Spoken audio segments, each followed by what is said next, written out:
my presence on Valentine's Day. This is what they're expecting. You see all that? I'm special. Trying to look sexy, to draw you in, to give you nothing but some hot box and a hot pocket. Me being alive, breathing, enjoying his company, and he's enjoying my company for literally just being alive, that in itself is a Valentine's Day gift. I don't know when y'all decided that y'all want to start caping and listening to niggas when they talking about y'all need to start giving us shit. Well, when you actually give a man something on Valentine's Day, in reality, that nigga will literally look at you and scoff. And that's how you can be able to deter the difference between real men and men that genuinely just like to hear themselves a lot. I'm not giving a man shit on Valentine's Day. Valentine's Day is majority of the time for women. It's always been a holiday celebrated for women. I gotta pause this really. I had to. I have to tell you guys why I couldn't let her finish. You talking all this stuff and you look like a man, right? Don't you guys? She look like Cisco. That dong. So I didn't know Cisco got glasses and had a feminine voice. What you doing, Cisco?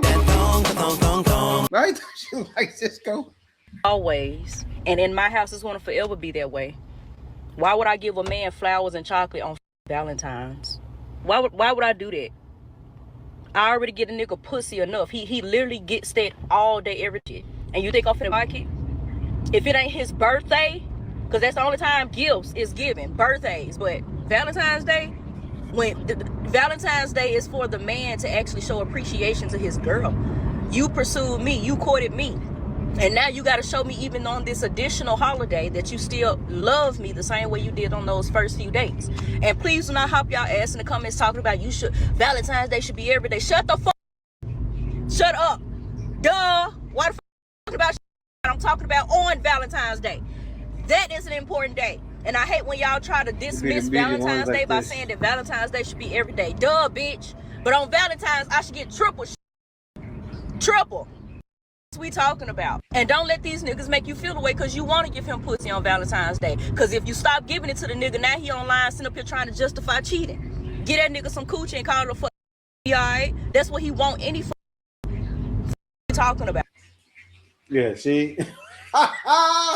Might never. I will never ever. You know what's the wild thing, but I always realize? It's always girls like this that are not the top selection that feel like they are. Why?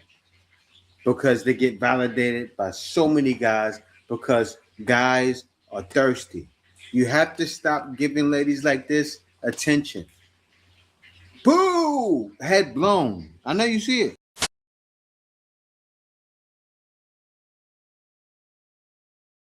Esther Howland is known as the mother of the American Valentine. She designed and produced the first ornate Valentine's Day cards in the United States, starting around 1847.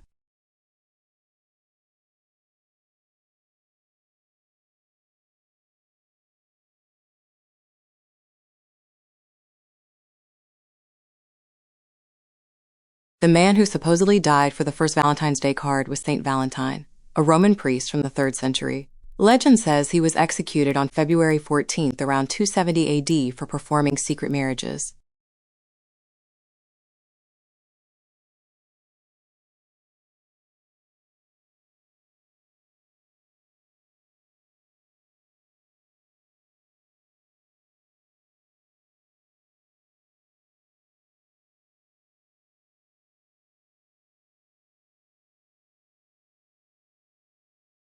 Christian views on Valentine's Day vary. Some see it as a chance to celebrate love, while others are cautious, as it isn't a biblical holiday. Some worry about its secular or pagan roots.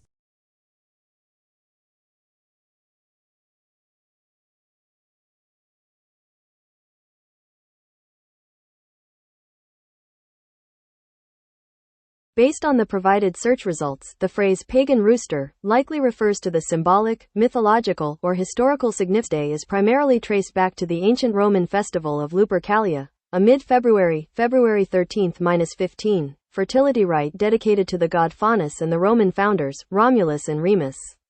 Pope Gelasius I abolished this violent, sensual festival in the late 5th century, around 490 AD, subsequently establishing St. Valentine's Day on February 14 to recontextualize the timing with a Christian celebration. Here is the pagan root and how its traditions transformed. 1. Lupercalia, the foundation. The festival was held to promote health, fertility, and purify the city, with rituals taking place at the Lupercal Cave on Palatine Hill, where Romulus and Remus were believed to have been nursed by a she-wolf, Lupa. 2. Animal sacrifice and ritual whipping. Priests known as the Luperci sacrificed goats for fertility and dogs for purification. They created whips from the goat hides, dipped in blood, and ran through the city, striking women and fields to ensure fertility and easy childbirth. 3. The matchmaking lottery. According to tradition, young women would place their names in an urn, and young men would draw them, pairing them together for the duration of the festival, and sometimes for the entire year. 4. Symbolism overlap. Colors, the red, blood, and white, milk used to clean the knife, of the sacrifices are believed to have influenced the modern red and white color scheme of Valentine's Day. Cupid. The modern, chubby Cupid figure finds his roots in the Roman god of desire, Cupid, derived from the Greek Eros. Valentines. The act of picking names from a jar is a direct predecessor to exchanging valentines, though initially, it was a random, often binding, matchmaking, not a choice of a romantic partner. Transformation and Christianization. Historians generally agree that Pope Gelasius I, while banning the debaucherous Lupercalia, replaced it with a day to honor Saint Valentine, a martyr from the 3rd century. By the Middle Ages, the day began to shift away from strictly religious martyrdom and toward romance, as poets like Geoffrey Chaucer linked it to the beginning of the bird's mating season.